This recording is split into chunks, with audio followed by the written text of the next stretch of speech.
ராமலிங்காபயம்.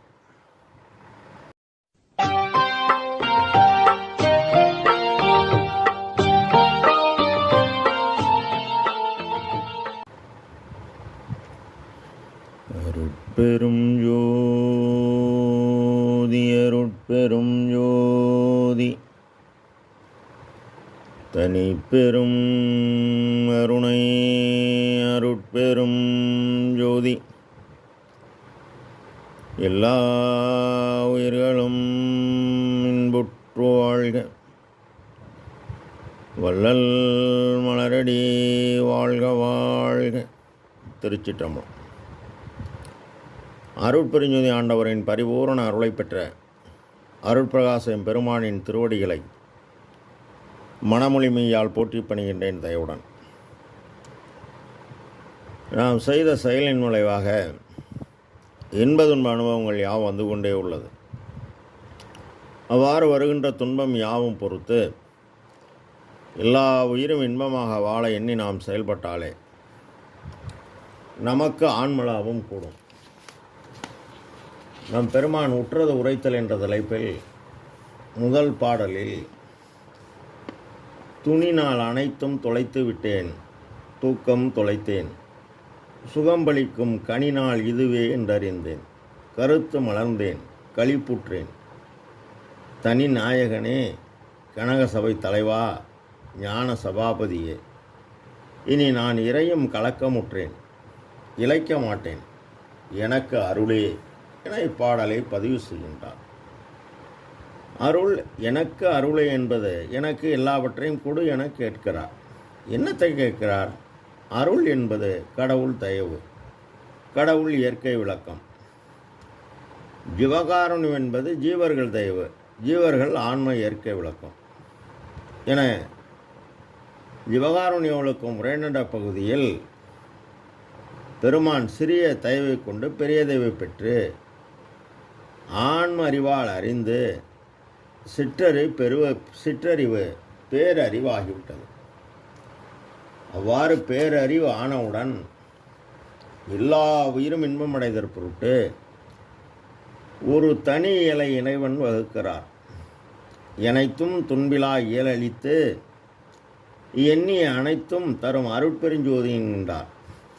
இந்த திருநெறி, தனிநெறி, சிவநெறி, அருள்நெறி, தயவு நெறி, இரக்க நெறி, கருணை நெறி, பெருநெறி, சத்துவ நெறி, உண்மை நெறி, நித்திய நெறி, கடவுள் நெறி. அப்படி அந்த கடவுள் நெறிக்கான பூரண அருளை நம் பெருமான் பெற்றுவிட்டார். அதனால் துணி என்பது துன்பமில்லாத நாளாக்கி விட்டார். எல்லா நாளும் அவருக்கு இன்பம்தான். காரணம், மரண துன்பம் தொலைத்து விட்டார். எவ்வாறு தொலைத்தார்? எல்லையில் பிறப்பெனும் இருங்கடல் கடத்தியன் அல்லலை நீக்கிய அருட்பெருஞ்சோதி என தன் இறையாக அனுபவத்தை பதிவு செய்கின்றார். மரண துன்பம் நீக்கும்போது நம் ஐயா பூரண ஒளிவுடல் பெற்று சுத்ததேகம், பிரணவதேகம், ஞானதேகம் பெற்றதால் தூக்கம் தொலைத்து விட்டேன் என்கின்றார். அதனால் புத்திய மலப்பினி புழு குரம்பைதான் சித்தியல் சுத்த சன்மார்க்க சேர்ப்பினால் நித்தியமாகிய நிகழும் என்பது சத்தியம் சத்தியம் சகத்து உள்ளீர்களே என அந்நிலை நான் பெற்றேன் என உறுதி கூறுகிறார். பெற்றேனென்றும் இரவாமை பேதம் தவிர்த்தே என்கின்றார். என்னை போல் நீங்களும் பெறுவதற்கு எந்த தடையும் இல்லை, அஞ்ச வேண்டாம், இது சத்தியம் என்கின்றார் உண்மை பத்திரிகைகள். மேலும் தூக்கமும் சோம்பலும் என் துன்பமும் அச்சமும் ஏக்கமும் நீக்கிய என் தனி தாயே என்கின்றார். தாய் என்பது பேர் ஆற்றல். சிறிய தெய்வாகிய மனதின் செயல்பாடு காற்றின் இயக்கத்தை கொண்டு எண்ணி கருதி விவகாரணியம் செய்து ஆற்றல் பெற்று உபகாரத்தால் தான் பெற்ற ஆற்றலை உபகார சக்தி ஆன்ம அறிவுடன் கூட்டணும். அப்போ நாம் என்ன செய்ய வேண்டும் எனில் அறமீறாது உழைத்து தான் தேடிய பொருளை தன் குடும்ப தேவை போக மீதமுள்ள பொருளை தன் தரத்துக்கு தக்கவாறு தினசரி தடைபடாது காலம் உள்ளவரை கொள்கையாக கொண்டு நீ உயிர்கருணை செய்ய செய்யத்தான் காட்டினக்கமாகிய மனம் இந்த பொய்ப்பொருள் உயிர்கருணையால் மெய்ப்பொருளாக மாற மாற தீவினை குறைந்து நல்வினை கூட கூட மனம் வெல்லலாம். அவ்வாறு மனம் என்று ஒரு ஜீவன் மற்றொரு ஜீவனுக்கு இறங்குவது இரக்கம், தயவு, கருணை. அந்த ஜீவகாருண்யம் செய்து ஆண்டவர் இருப்பிடமாகிய தன் புருவ மத்தியில் அன்பு வைத்து அகத்திலும் புறத்திலும் செயல்பட இயற்கை உண்மை கடவுள் இந்த ஜீவனுக்கு வழங்குவது அருள். அருள் என்பது கடவுள் தயவு, பேரொளி, பேரறிவு. சக்தி என்பது பேராற்றல், பெரும் செயல்பாடு. அவ்வாறு செய்து ஜீவகாருண்யமே கடவுள் வழிபாடாக்கி கடவுள் காட்டிய பாதை, கடவுளை அடையும் பாதை என நீ உறுதி மேற்கொண்டு நீ பிற உயிரை காப்பாற்றும் போது உன் உள்வொளி ஓங்காமல் ஓங்கினால் தூக்கம் தொலையும். அவ்வாறு தூக்கம் தொலைந்த பின் உள்ளொளி ஓங்க ஓங்க இந்த உள்ளொளி அடி நடுவாகிய ஆன்ம ஒளியுடன் கூட உயிரொளி விளங்கும், அதாவது பிரகாசம் அடையும். இந்த பிரகாசம் துள் பிரகாசம் கடவுள் நிலை. இந்த பிரகாசத்தில் பிரகாசமாகிய கடவுள் நிலையாகிய ஆன்ம ஒளியுடன் இறைவனின் தயவு பேராற்றலாகிய அருளொளியாகிய வெள்ளொளி வந்து கலக்கணும். கலந்தா சுகம் பளிக்கும். இதனை இறை அனுபவமாக உள்ளொளி ஓங்கிட உயிரொளி விளங்கிட வெள்ளொளி காட்டிய மெய்யரு கனலே என்பார். அவ்வாறு பெற்றுவிட்டால் பேரின்ப செத்தி பெருவாழ்வாகிய மரணமிலா பெருவாழ்வு. மரணமிலா பெருவாழ்வில் வாழ்ந்திடலாம் கண்டீர் புனைந்துரையேன் பொய்புகளேன் சத்தியம் செய்து சொல்கின்றேன் என்கின்றார். கனிநாள் இது என்று அறிந்திருந்தேன், கருத்து மலர்ந்தேன், களிப்புற்றேன். கனி என்பது பழம், முதிர்ச்சி அடைந்த நிலை. இந்த முதிர்ச்சியை ஜீவகாருண்ய ஒழுக்கத்தால் அன்றி வேறு எதுவாலும் பெற முடியாது என்று அறிந்தேன். கருத்து மலர்ந்தேன். இவருடைய கருத்து, எண்ணம் எல்லாம் எல்லா உயிரும் இன்பமாக வாழ வேண்டும், உயிர்களின் துன்பத்தை நீக்க வேண்டும், அவ்வளவுதான்.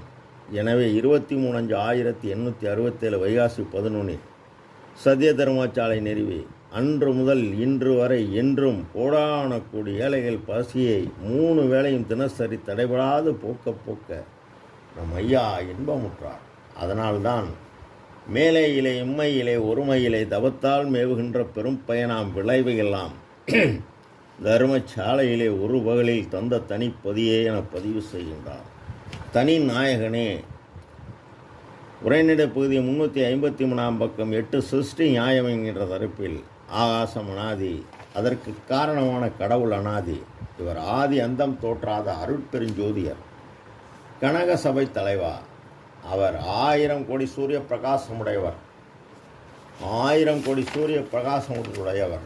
அவர் அருட்பெரு வெளியில், அருட்பெரும் உலகத்து, அருட்பெரும் தளத்து மேல் நிலையில் உள்ளார். ஞான சபாபதியே. இந்த ஜீவன்களுக்கு உயிருள்யாம் எம்முருள் உயிராக உள்ள இறைவன் ஞானம் என்ற ஒளி, அறிவு, தெளிவு இவைகளை கொடுக்கக்கூடியவராக உள்ளார். இனி நான் இறையும் கலக்கமுற்றேன். இறை என்பது சிறிதளவு கூட பெருமான் மனக்கலக்கம் இல்லாமல், மன வாட்டமில்லாமல், மனக்குறை நீக்கினல் வாழ்வழித்து என்று எனக்குறவாகிய என் உயிர் உறவே என்பார். எங்கொரு தீமையும்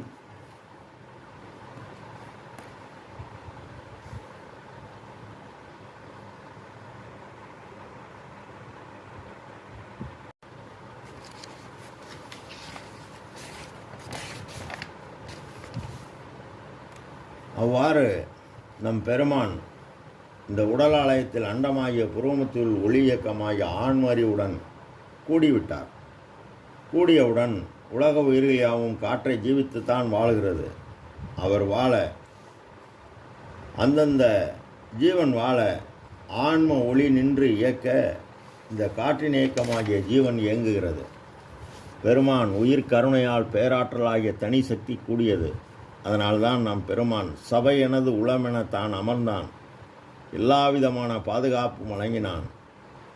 மேலும் சத்திய ஞான சபை என்னுள் கண்டனன், சன்மார்க்க சித்தியை நான் பெற்றுக்கொண்டேன் என்கின்றார். இனி நான் இறையும் கலக்கமுற்றேன். கொஞ்சம் கூட என்னை பெரிய தயவு பெற்று கற்றேன் சிற்றம்பல கல்வி, கற்று கருணை நெறி உற்றேன். எக்காலமும் சாகாமல் ஓங்கும் ஒளி வடிவம் பெற்றேன். பிற நிலையை பற்றேன். பற்றன அருள் அம்பல பற்றே பற்றினேனே என்கின்றார் நம் பெருமான். ஆக நம் பெருமான் ஜீவகாருண்ய ஒழுக்கத்தால் எல்லாம் செயல்கூடும் என்கின்றார்.